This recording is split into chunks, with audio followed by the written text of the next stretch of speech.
Latvijas PEN podkāsts Obligātā literatūra.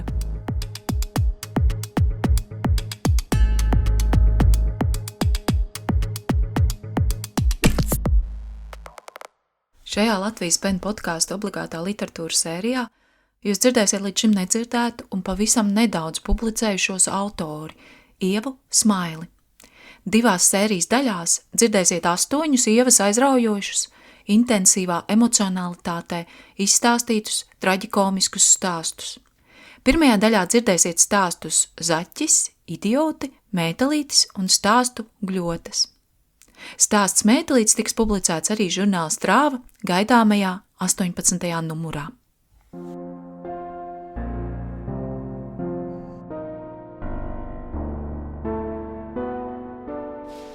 Zaķis. Bija parasta diena parastā pasaulē. Gāju mājās no skolas. Man nebija pārāk daudz gadu, pārāk garš nebija arī ceļš. Plauka lapas, klaigāja putni, reiba gaiss. Īsti nebija skaidrs kāpēc, bet bija tik labi visā tajā piedalīties. Ceļš mājup vispār bija pats labākais brīdis dienā.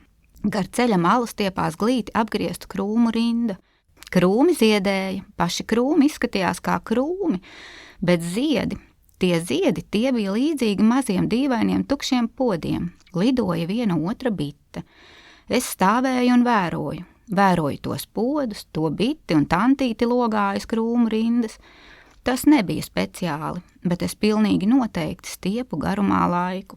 Mājās iet īsti negribējās. Mājās tā vai šitā nozīmēja nepatikšanas. Tikt garām pagalma bandai vien jau bija izaicinājums. Bez apsaukāšanās diena nebija diena, laikam tāpēc, ka biju bumbulis. Es nezinu. Tur tālāk, aiz pagalma bērniem, tur bija kaudze ar darbiem. Tur bija jāiet uz pagrabu, kur uzglūnēja milzu suņa ar asinskārām mutēm. Tur bija žurkām jānes miskaste, jāmazgā trauku kalni, jāgludina veļa un jāslauka trepes un vēl. Man nebija nekādu tādu pulciņu, kur nomukt, jo mani nekur tā īsti negribēja. Ne korī, ne aktieru pulciņā, ne dejošanā mani negaidīja atplestām rokām. Arī draugu man pārāk nebija. Es biju rezervistos. 2. plāna draugs, aktieris, dejotājs. Ja pirmākais neieradās, tad bija apmēram labi. Visādi citādi puikas raustīja jakai ārā diegus un meta somu ārā pa logu. Tāpēc arī skolā es nekad neuzkavējos ilgāk par minūti. Kad stundas bija beigušās, uzreiz devos prom. Uzkavēties nebija veselīgi.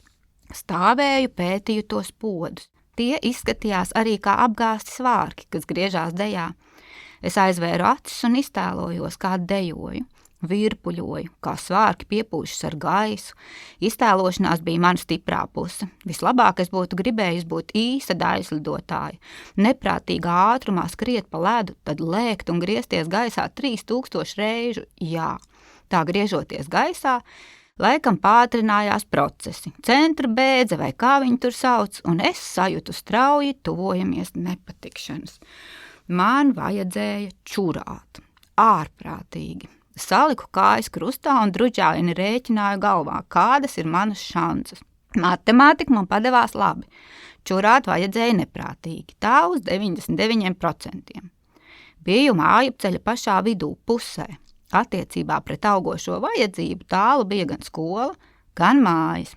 Glābiņš būtu bijis, protams, mājas, bet aprēķini liecināja, ka tās ir neaizsniedzamas. Vienmēr biju domājis, ka glābiņš ir arī krūmi, bet tie bija man drusku pāri vidum. Lapu vēl īsti nebija. Vienā pusē brauca mašīnas, un otrā pusē uz mani lūrēja tante. Apstākļi strauji pasliktinājās. Šķita, ka piepūšos kā balons un lēnām kļūstu dzeltens. Bija skaidrs. Ja netikšu līdz toaletei +/- 6 sekundes simtaļās, dzeltenais šķidrums lauzīs sev ceļu ārā pa visām atverēm, kādas vien bija cilvēka ķermenī. Tās es visas zināju. Dabazinībās man arī gāja labi, tāpat kā vizuālajā mākslā. Momentāli iztēlojos tev fantastisko ieapaļo skulptūru, kurai pa acīm, degunu, ausīm izbrīna atplasto muti un tādā garā slaidā lokā, dzidri skanēdamas, līst koši dzeltenas strūklas. Un es sasmējos. O jā, tā bija milzīga kļūda. Jūtu, kā čura dodas. Sūdu būšana. Neko nespēju tur līdzēt. Aizvēru acis un lūdzos, lai zeme atveras, lai nāk tie pagraba suņi un apēd mani. Ja jau tā vēlas, lūdzos, lai sapnis beidzas. Sapnis nebeidzās. Iepūta vējš, sajūtu vēsumu un šermuļi pārskrēja man pār muguru. Ko man bija darīt? Uz māju doties es nedrīkstēju. Ja es vēl spētu pārdzīvot kaimiņu bērnu izsmieklu, tad mammas bargo skatienu pilnīgi noteikti nē. Atpakaļ uz skolu, tad labāk mirt. Nāca raudiens, kājas trīcēja tā, ka nevarēja nostāvēt. Izmisumā sāku rāties uz to čuru, sasodīts kāda maucība, vai tiešām nevarēja pagaidīt, kur bija tā jāsteidzas. Tu mani nemaz negribēji, teica čura, es tagad padzīvošu kurpē. Ak, Dievs, un tagad es vēl arī runājos ar čurām. Tantīte, kas visu laiku nekustīgi stāvēja logā, nešaubīgi bija to pamanījusi. Viņa jau stiepās atvērt logu, kad es šausmās metos skriešus. Iedomājos, ka varbūt ir iespējams no tā visa aizmukt. Vienkārši skriet prom, cik tik spēka, bet paskriet nevarēja. Zeķu bikses bērza, kurpes žļurkstēja un krita nost. Virsū mācās milzīgs kauns un vispār. Es jau gāju skolā, zināju, ka no sevis aizbēgt nevar. Knapi tiku līdz soliņam, kas stāvēja mazliet tālāk uz māju pusi. Aiz soliņa auga daži koki, un tantīte no loga to vairs nevarēja redzēt. Laba vieta, kur padoties un mirt. Palūrēju apkārt, vai kāds nenāk un nespēju noticēt. Aiz logu zariem tupēja nams, kurā strādāja mans tētis. Tētis bija direktors nopietnu vīru kantorī un pēc dabas diezgan pūcīgs. Man bija radies iespējas, ka nepatīku arī viņam. Citādāk nevarēja būt, jo nepārdomātu blēņu gadījumā mans dibens vienmēr bija strīpains. Laikam jau tāpēc tēta darbu kā variantu aprēķinos vispār nebiju iekļāvusi, bet tur noteikti bija mazmājiņa, un šajā brīdī tas šķita vienīgais glābiņš. Prātā strauji dzima plāns. Lai tiktu iekšā, bija jātiek garām tēta kabineta logiem. Mani glāba fakts, ka tētim vienmēr zobos bija cigarete, un viņa kabinetā mierīgi varēja pakārt gaisā cirvi. Tātad pēc maniem aprēķiniem dūmu slānis būs pārāk biezs, lai mani pamanītu. Lēni lavījos uz lielo durvju pusi. Zināju, ka gaiteņi tēta darbā bija tumši un paklāju sekti. Biju pārliecināta, ka tiklīdz es tiktu tur iekšā, es būtu drošībā. Mestos kaut pie zemes un izliktos par nomestu maisu, ja kāds nāktu, tā es domāju. Sirds kāpa laukā pa muti. Baidījos, ka iespējams man būs jācīnās vēl arī ar infarktu. Zināju, ka tas uzrodās tad, kad sirds vairs nevar izturēt. Prātoju, ka droši vien uzož. No infarkta man bija nāvīgi bail, un nomirt vispār arī bija bail. Man taču vēl bija jākļūst par slavenu dejotāju. Klusiņām lūdzos, lai nelabā smaka, kas man sekoja, neļauj infarktam mani saost. Saņēmu visus savus spēkus, atrāvu smagās durvis un ieslīdēju gaitenī. Tumsā es brīnumainā kārtā jutos droši. Infarkta tur nebija. Līdz mazmājiņai tiku, iekrampējos mazajā kabūzī un apraudājos. Pārāk ilgi ar to raudāšanu aizrauties nedrīkstēja, bija jātiek ārā no zeļbiksēm. Tās nemaz nevilkās nost un pat tiešām nelabi oda. Nometu tās uz zemes un stipri domāju. Kaut kā bija jānomazgājas. Sajūta bija kā vaļa vēderā, smirdīgā būšana bija neizturama. Vispār bija bail, ka tas vairs nekad nebūs labojams. Saņēmos un gāju mazgāt kājas un kurpes. Nemaz nebija skaidrs, kā to lai izdara, jo izlietne bija augstu, kāju es tur augšā dabūt nevarēju. Izmēģinājos visādi, bet es mierināju sevi ar domu, ka resnam cilvēkam resnas ir arī smadzenes, un es kaut ko noteikti izdomāšu. Ritināju toaletes papīru, mitrināju to un braukāju sev pa kājām. Papīrs juka ārā, krita zemē un muka prom, un es ritināju atkal. Kad beidzot piekus un uz grīdas vairs nebija nevienas brīvas vietas, papētīju telpu un atklāju, ka sienā ir iebūvēti radiatori. Senlaicīgi milzīgi dzelzs briesmoņi, kas sēdēja tādā kā sava izmēra, varbūt mazliet lielākā nišā. Ar riebumu un 2 pirkstiem sagrābu pilošās zeķbikses, atvēzējos un ar slaidu loku ieslidināju tās spraugā virs radiatoriem. Izdevās. Zeķu bikses tagad gulēja uz siltajiem radiatoriem un žuva. Redzēt tās diezko nevarēja. Tagad svarīgākais bija ātri pazust. Zeķu bikses bija neutralizētas, vispār man šķita, ka ideja bija nevainojama. Pēc dažām stundām es ielavītos pakaļ ar kulīti, tās būtu izžūšas, un es tās aizgādātu prom, pie žurkām. Klusiņām izslīdēju pa durvīm. Plikās mitrās kājas sala, bet mājas patiesībā nebija tālu, un es skrēju. Skolā vakar aizvakar kāds bija lielījies, ka špikojas ar galda vidū atvērtu grāmatu. Tad nu es arī gāju strauji iekšā, skaļi saucu čau un prom uz savu istabu. Viss beidzās labi. Mamma tik nosauca pakaļ, ka es varētu nākt palīgā mizot kartupeļus. Es pārģērbos un atlaidos gultā. Apbrīnojami ātri piemirsās nelaime, zeķu bikses un lielais plāns. Laikam jau es arī piemigu. Uztrūkos no būkšķa.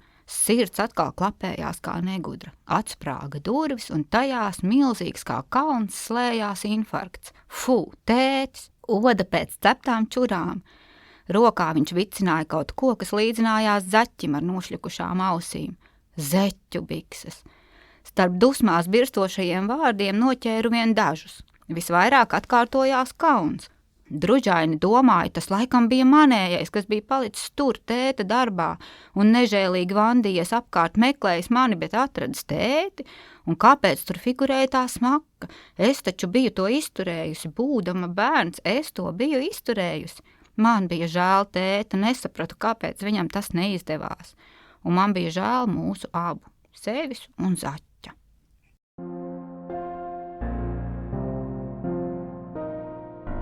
Idioti.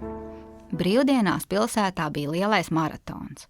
Mammu, kā lielu skrējēju, priekšnieks bija uzaicinājis piedalīties uzņēmuma komandā. Mamma nemācēja pateikt ne un piekrita.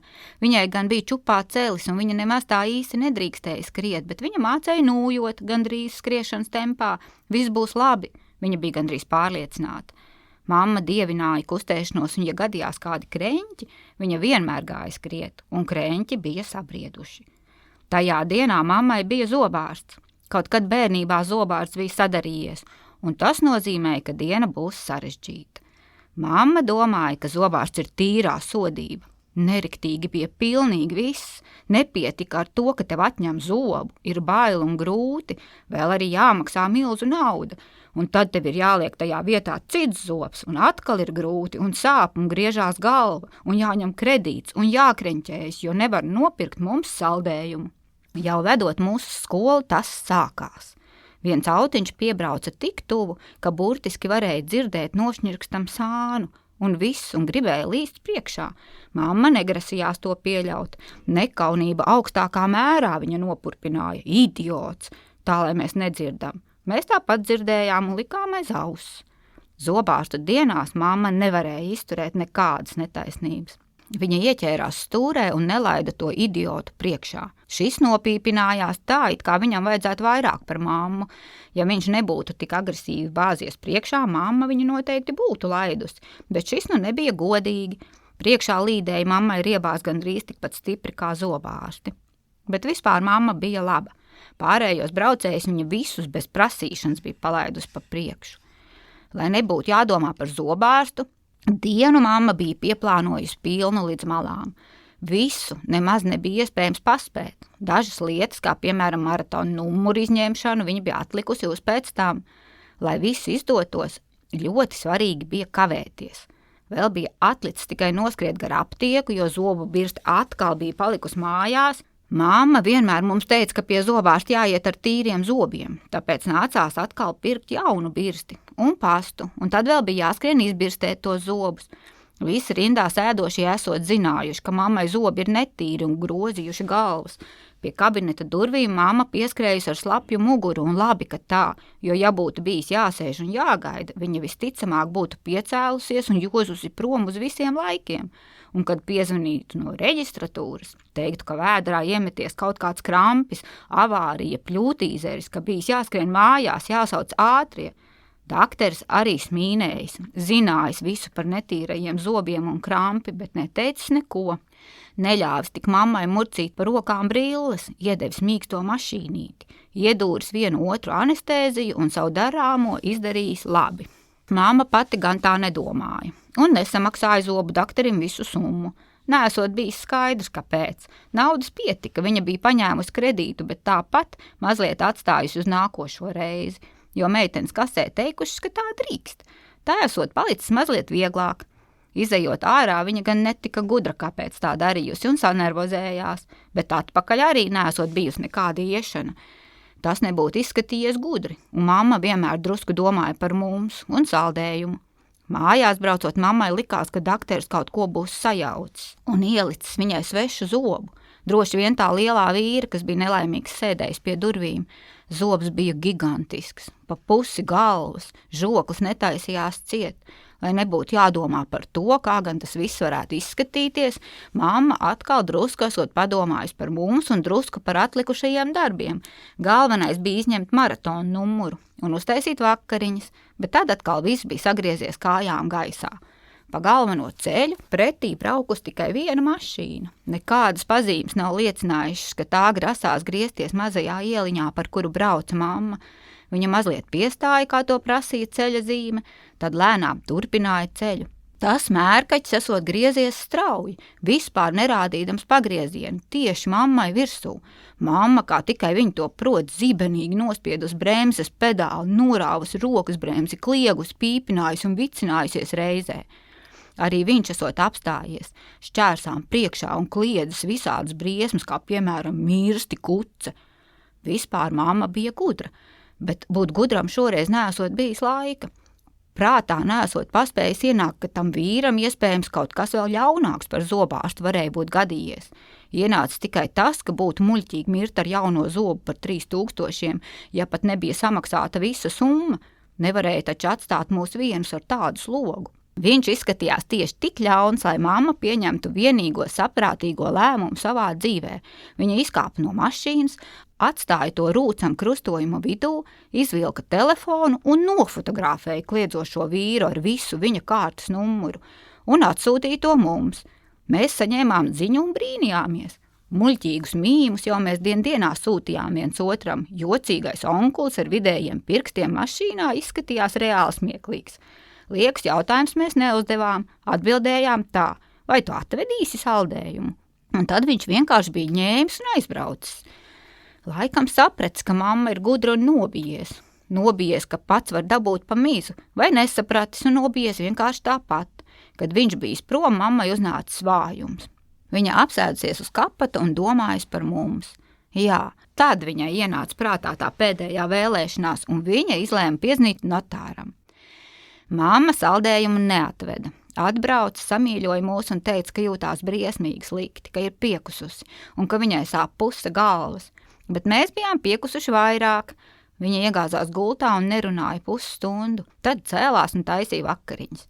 Kad pulkstenis nosita 10, mamma saķēra galvu. Līdz 10 bija jāizņem maratona skrējēja numurs. Visas šitās jēzgas dēļ tas bija izkritis no prāta, un citu iespēju skriet vairs nebija.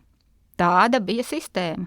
Tu reģistrējies, par tevi ir samaksāta milzu nauda, tev tiek piešķirts numurs, kuru dienu pirms maratona ir jāizņem. Mamma sēdēja un koda pirkstos. Mammai ļoti vajadzēja skriet, viņa bija apsolījusi priekšniekam, un viņai vajadzēja noskriet nost visas tās šodienas briesmas. Vispirms viņa nojautāja māsai, kurai ir 1000 draugi, vai kāds no viņiem nav pie maratona organizēšanas. Bet māsa mēģināja atrunāt. Skaties uz to tā, viņa bija teikusi, tev tur acīm redzot nevajadzētu būt, tā ir zīme, paglāpsies no kādas ķibeles. Mamma, kas tikko no ķibeles jau bija paglābusies, vairs no tām nebaidījās. Pateica, ka gadījumā, ja nu kas gadās, grib, lai māsa uzņemās rūpes par mums, ka viņa jau piezvanīja notāram, un viss. Un griezās pie draudzenēm, taču draudzenes bija tikpat nepiekāpīgas. Nedosim tev numuru, pat ja pašām skriet Lietū negribās. Atceries taču par ķieģeli, viņas teica, tas var uzkrist tev uz galvas. Otrā rītā tiešām bija briesmīgs laiks. Mamma esot mazliet padomājusi par to ķieģeli, bet tad viņa vilka kājās sporta bikses un teica, neviens jau zem visām tām plēvēm neredzēs, ka man nav numura. Mēs tevi saprotam, mamma, mēs teicām, skrien, ja tev jāskrien. Mamma gribēja, lai mums pielīp viņas kustēšanās mānija, bet mums nelipa, ko mēs varējām darīt. Tikko izskrējusi no mājas, mamma jau esot bijusi cauri slapja un nejaudēja lietus. Autovadītāji braukuši cauri peļķēm vispār nebremzējot.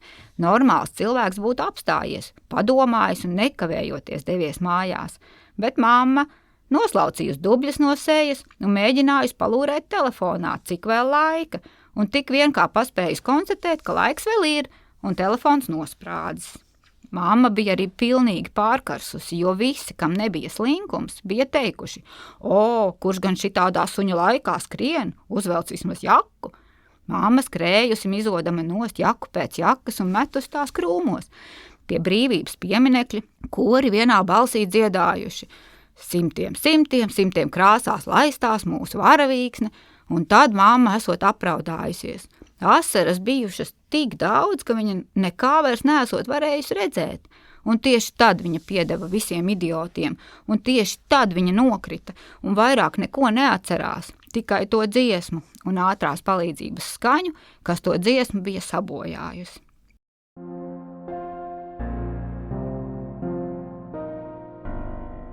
Mētelītes. Šī saruna nekur neveda, kaitināja it viss, jau no paša sākuma. Nekāds skuiņu salikums nebija vainīgs, viņš vienkārši bija izlēmis to mēteli nešūt, bet vēl nezināja, kā to pateikt, un Annai nenāca neprātā viņam palīdzēt. Iezvēlies krēslā otrpus lielajam darbnīcas galdam, Miša valdonīgi skatījās uz Annu. Viņam piederēja puspasaule un ļoti patika regulēties. Viņš to darīja gandrīz neierobežoti, bet šajā situācijā viņam varas nebija. Viņš pats bija izvēlējies to nesmuko audumu, un tas, ka viņam tagad tas vairs nepatika, uz Annu neatiecās. Viņš, protams, varēja nomaksāt skādi un aiziet, atstādams mēteli uz galda. Tas viņam droši vien nenozīmētu vispār neko. Varēja pat nogrūst zemē, uzkāpt ar kāju, bet viņa dabā nebija atzīt, ka pieņēmis nepareizu lēmumu. Anna bija pārliecināta, ka Mišā nav nekā laba. Tādi klienti gadījās reti. Gandrīz katrā cilvēkā varēja kaut ko atrast, bet šoreiz Anna nespēja nodarboties ar meklēšanu. Domas visu laiku atgriezās pie šņabja pudeles. Ar Mišu Annu iepazīstināja kāda smalka kliente, kura nāca uz darbnīcu tik bieži, ka bija kļūsi jau gandrīz par draudzeni. Viņam vajadzēja kaut ko ekscentrisku, un Anna šajā ziņā bija lietpratējs. Otras tādas nebija. Annai gan nebija ne šuvējas, ne dizaineris izglītības.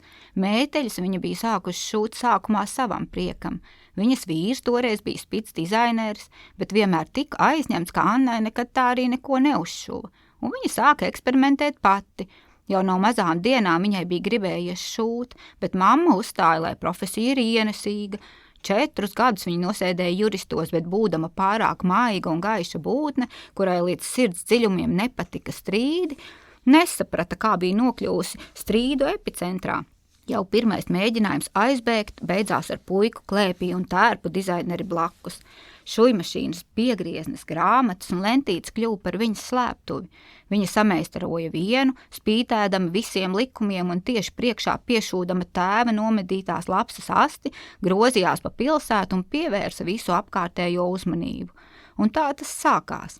Drīz vien draudzenes arī gribēja tādus vai līdzīgus, un tad jau draudzenes un viss. Vīrs sapūtās un aizgāja, un puika bija jābaro, un klienti nāca, un viņa šuva. Anna pa diagonāli bija informēta par mīklainajiem Mišas darījumiem, un par to, ka Mišam viss dzīvē bija sagriezies kājām gaisā. Viņš gadiem bija karojis ar savu bijušo sievu un baumoja, ka šoreiz abi bija pāršāvuši pār strīpu.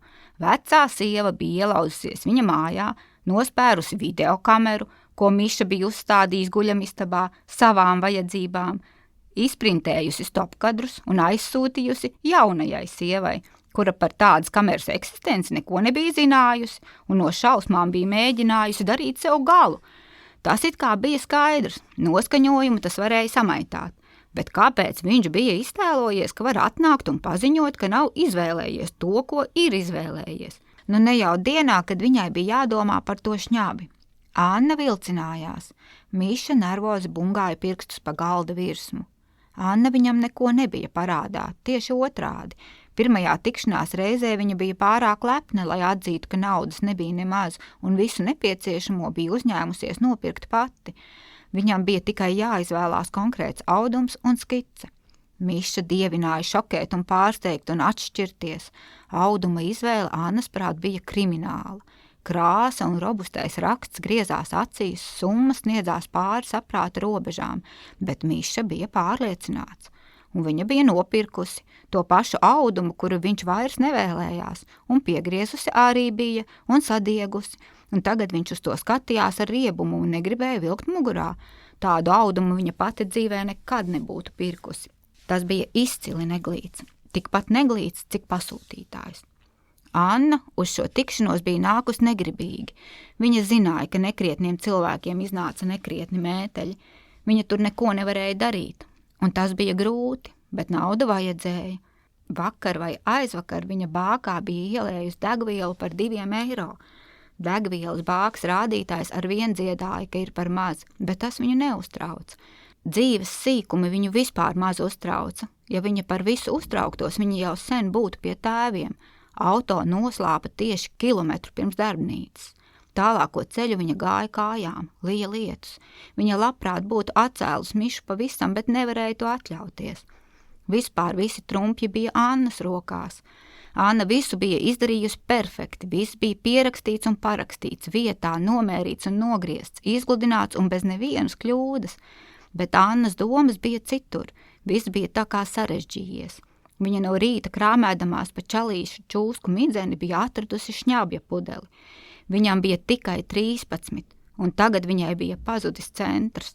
Ne jau tas, kur banka un baznīca prievīšu bodīts un pasts, bet savējais, personīgais, un kaut kā viss sāka brukt.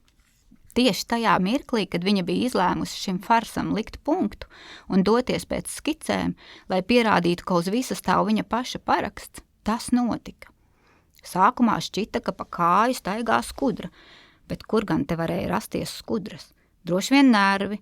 Anna pabāza roku zem svārku malas, un tur, vēsā mierā, ir zeķubikses.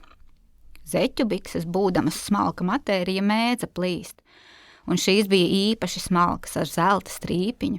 Anna tās bija nopirkusi speciāli šodienai, un kostīmiņu uzvilkusi tādu, kuru nekad nevilka, kurš stāvēja un gaidīja šitādus gadījumus.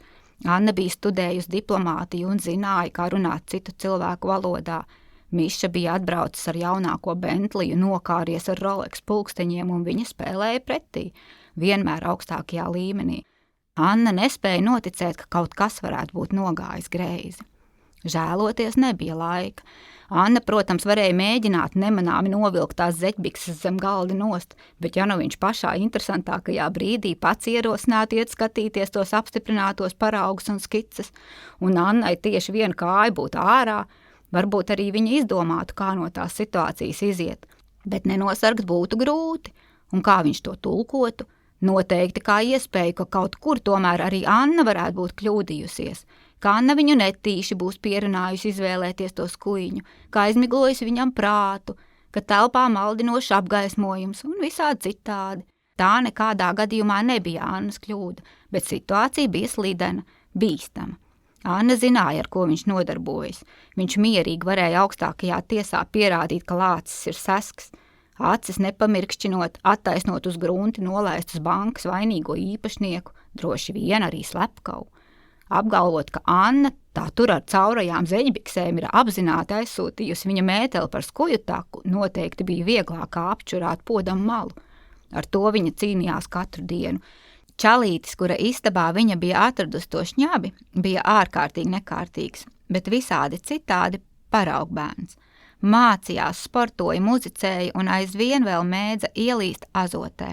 Anna nebrīnītos atrast zem spilvena rotaļlietu, bet ne jau šņābi. Stop! Tagad nevarēja ņemties ap to šņābi. Annai bija jāatrod veids, kā padarīt nekaitīgas zeķubikses, bet bez centra tas nenāca viegli. Varbūt vienkārši neatkāpties no Mišas ne soli, kad būs jāceļās, turēt acu kontaktu un visu laiku griezt viņam kreiso plecu, lai viņam nekad nerastos iespēja redzēt to labo kāju, bet kā lai panāk, ka viņš pienāk klāt tieši tad, kad viņa ceļas? Kā tad? Tas viņam noteikti neliktos aizdomīgi. Domājot tos variantus, Annai paralēli bija jāuztur saruna. Turklāt jāvirza tādā gultnē, lai Mišam tomēr nebūtu, kur atkāpties un nāktos vienalga to mēteli šūt. Miša caururbjoši skatījās uz Annu un turpināja. Viņš gaidot saprātīgu skaidrojumu. Šķita, ka urpšanās ir atmaksājusies, un viņš tomēr ir pamanījis Annas sejā zināmu vājumu pazīmes. Kā nekā viņš bija advokāts un prata spēlēt bīstamas spēles. Viņš vienā mierā varētu iestāstīt, ka tieši Anna kaut ko ir pārpratusi, ka viņš nemūžam nebūtu izvēlējies tik neglītu skuju. Tas nekas, ka Anna viņu ilgi bija centusies atrunāt. Beigās Anna pati noticētu, ka tā arī bija. Vajadzēja tikai pavedienu. Situācija nosvārstījās, un viņš jau bija sagrābis grožus. Viņš bungāja ar pirkstu galiem pa galda virsmu speciāli, lai izsistu Annu no līdzsvara. Bum, bum, viņš teica, ja es vēl spētu apēst to audumu, tad paskaties uz tām salaiduma vietām, vai tad tā drīkst? Anna juta, ka uzvelkās. Uz nervu pamata viņa bija sagrābusi šķērs un šņirkstināja tās. Ja viņa tūliņ nerīkosies, Miša atradīs veidu, kā aiziet ar visu savu naudu un bez mēteļa, un viņam būs vienalga, ka viņš kādu netaisnīgi sabradājis, un viņa paliks ar vienīgiem zaudējumiem, caurām zeķēm, tukšām kabatām un dēla istabā atrasto šņabja pudeli. It kā jau Anna bija imūna pret cilvēku nekrietnībām. Nekad viņai nebija aptrūcies spēka, lai kādiem mēsliem arī viņa nebūtu gājusi cauri. Nezinu, kāpēc viņai ienāca prātā visi viņas mirušie draugi.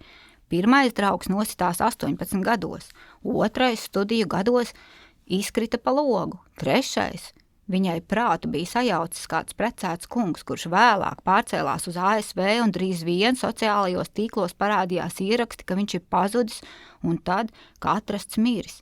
Toreiz viņa to uztvēra veselīgi, tātad tas nav mans, varbūt mans ir kaut kas cits. Un tagad viņai ienāca prātā, ka varbūt tā nebija tikai sakritība, vai tā nevarēja būt superspēja, vai viņa nevarēja būt atbildīga par visām tām nāvēm. Nē, viņa negribēja, lai Miša mirst, pasarga Dievs, viņa tikai gribēja, lai viņš samaksā un iet prom.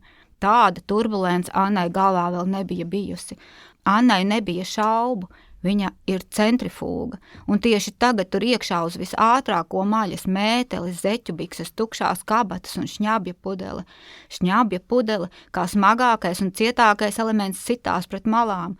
Anna mēģināja atcerēties, ar ko tas viss sākās.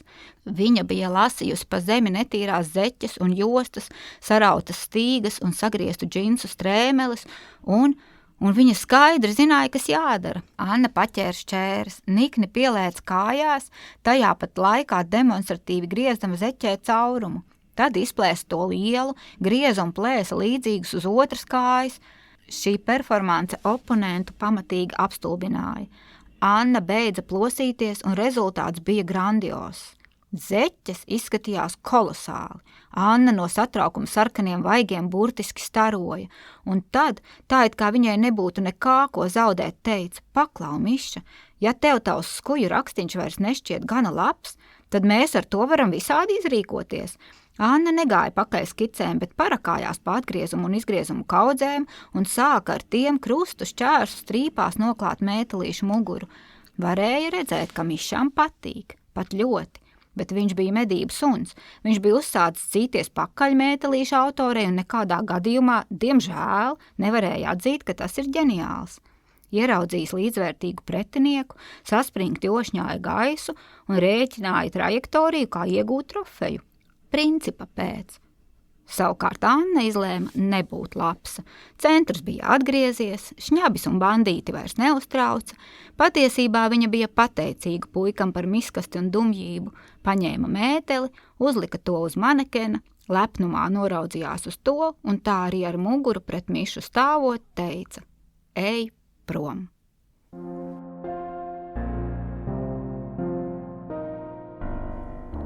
Gļotas.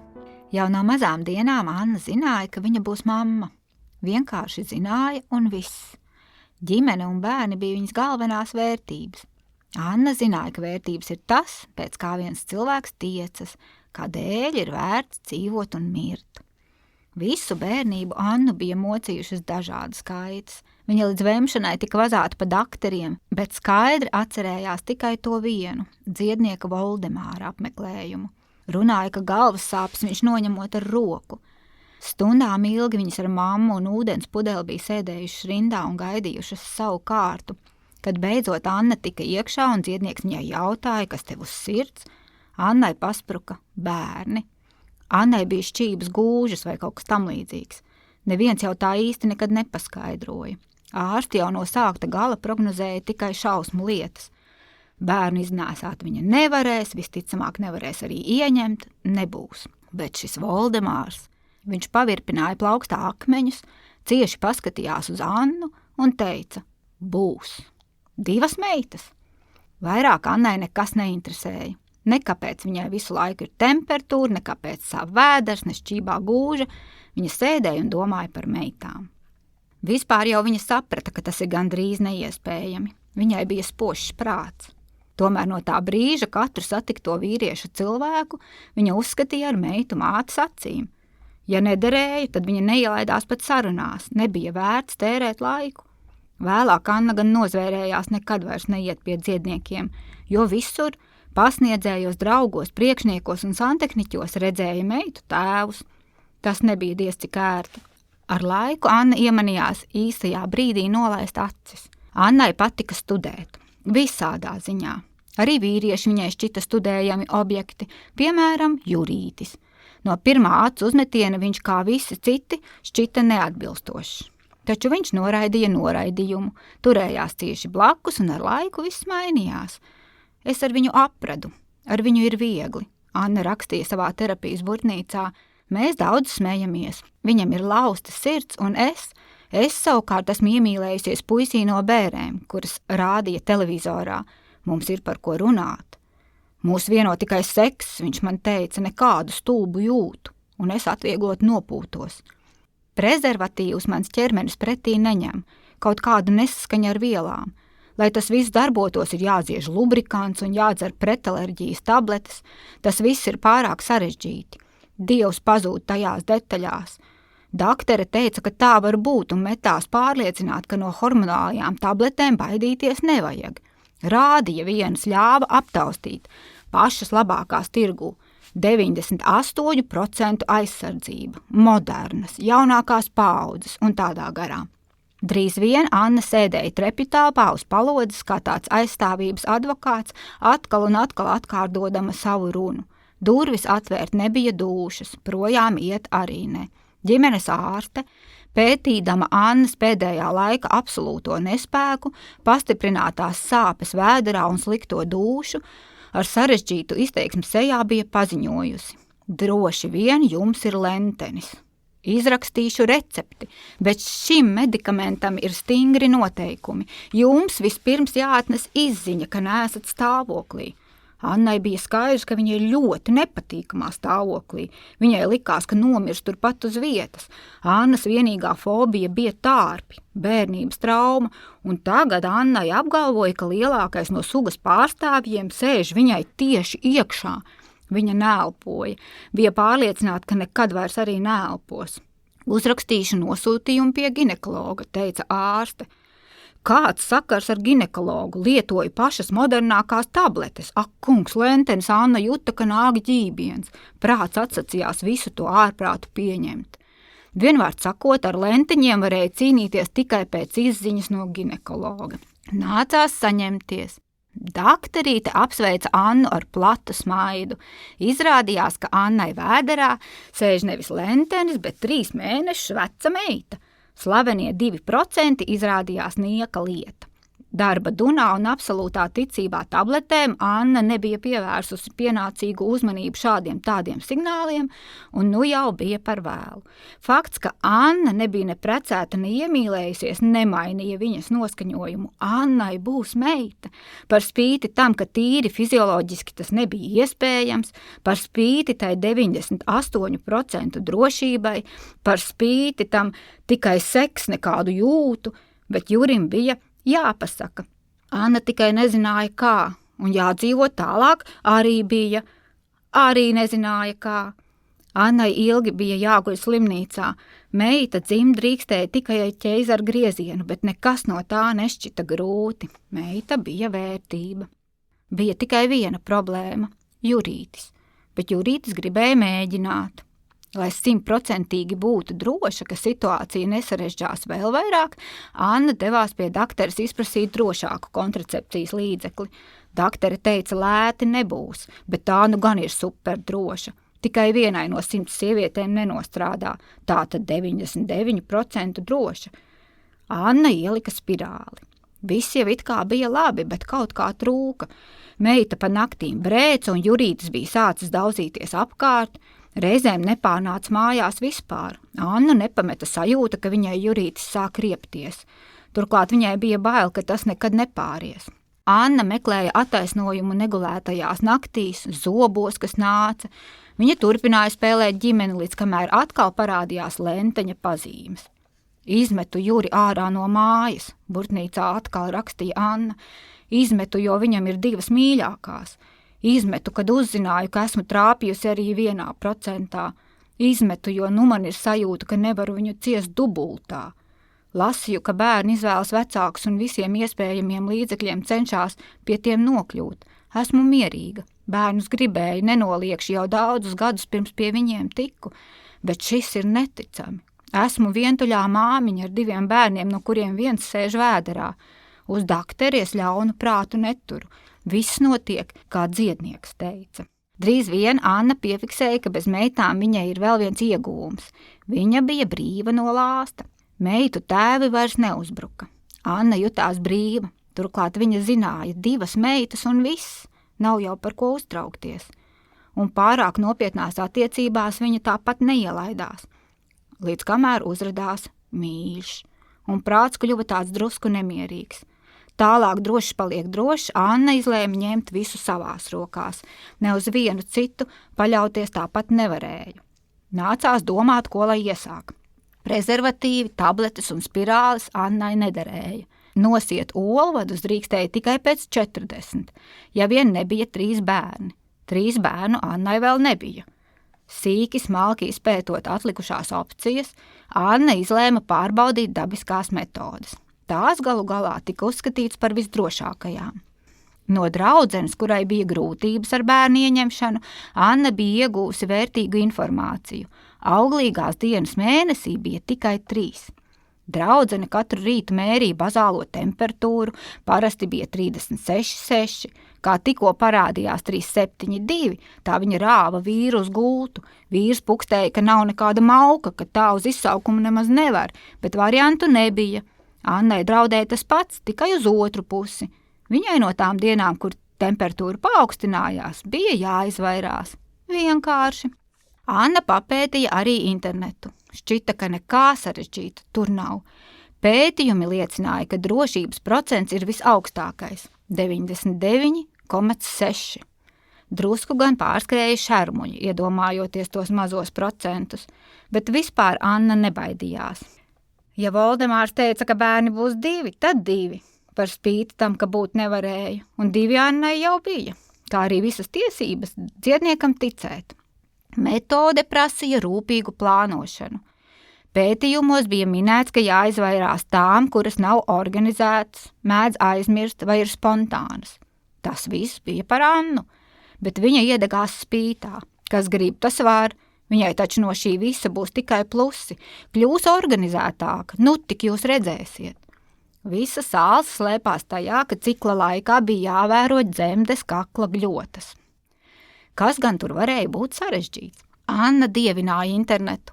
Katrs muļķis to varēja saprast. Auglīgajās dienās gļotas ir caurspīdīgas, mitras, slidenas un staipīgas. Savukārt pārējās dienās gļotas ir sausas, lipīgas, necaurspīdīgas un nestaipīgas. Renu.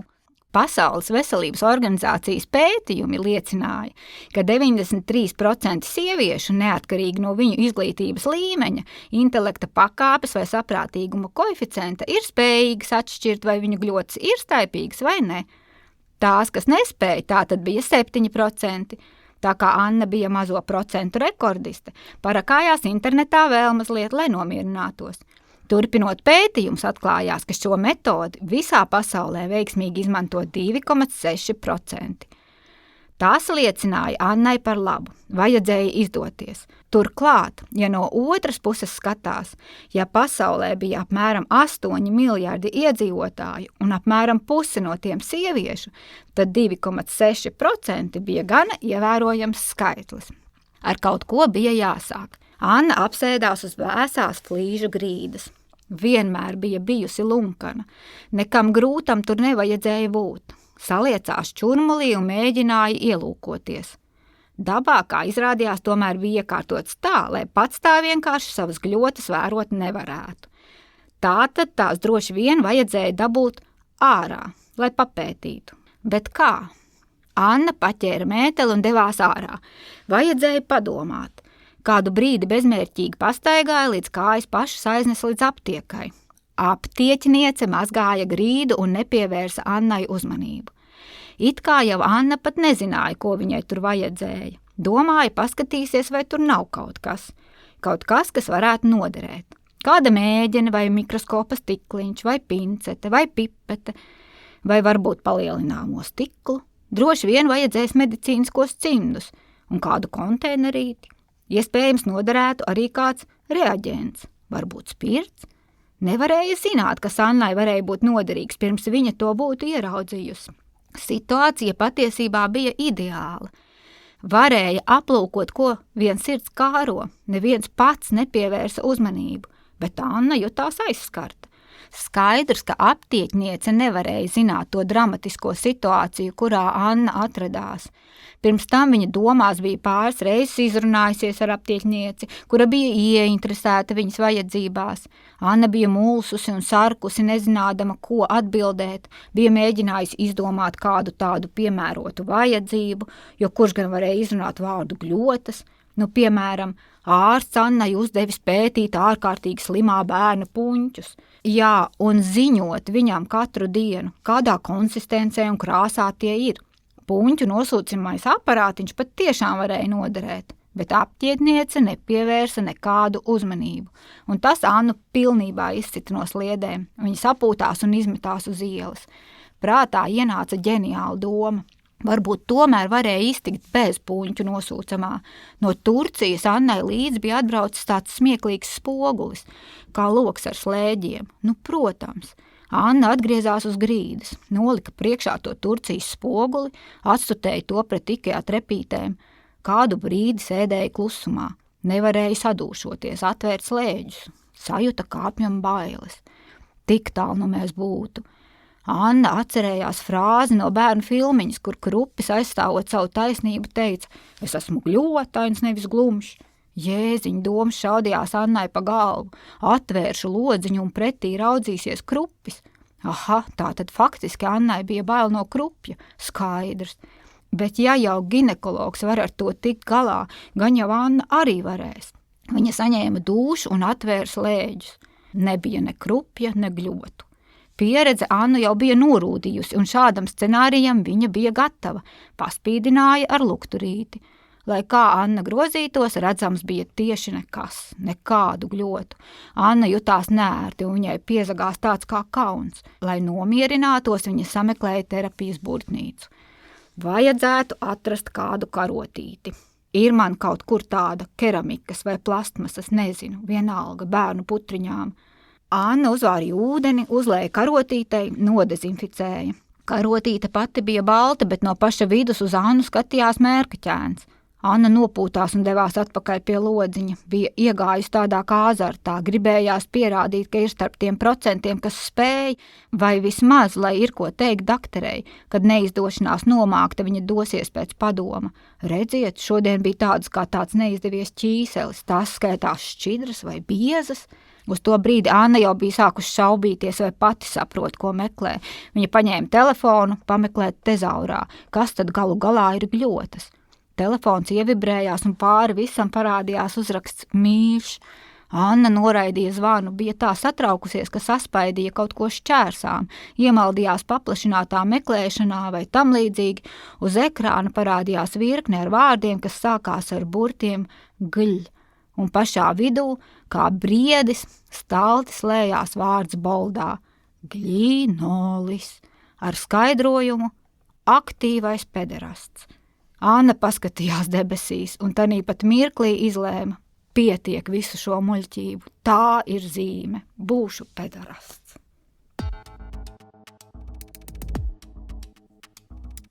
Jūs klausījāties Ievas Smailes stāstus. Latvijas Pen podkāstu obligātā literatūra sagatavoja Inga Gaile un Aneta Valēna. Muzikālo noformējumu sakomponēja Linda Leimane. Raidījumu finansiāli atbalsta Valsts kultūra kapitāla fonds.